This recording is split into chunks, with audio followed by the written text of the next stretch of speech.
اے نبی صلی اللہ علیہ وآلہ وسلم، کہہ دو کہ میں تو اپنے پروردگار ہی کی عبادت کرتا ہوں اور کسی کو اس کا شریک نہیں بناتا۔ یہ بھی کہہ دو کہ میں تمہارے لیے نہ کسی نقصان کا اور نہ نفع کا کچھ اختیار رکھتا ہوں۔ یہ بھی کہہ دو کہ اللہ کے عذاب سے مجھے کوئی پناہ نہیں دے سکتا اور میں اس کے سوا کوئی جائے پناہ نہیں پاؤں گا۔ ہاں، اللہ کی طرف سے احکام کا اور اس کے پیغاموں کا پہنچا دینا ہی میرے ذمہ ہے،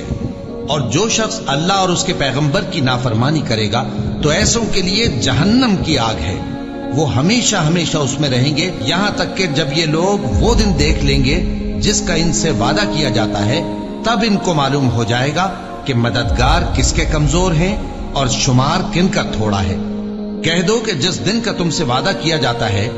میں نہیں جانتا کہ وہ عنقریب آنے والا ہے یا میرے پروردگار نے اس کی مدت دراز کر دی ہے۔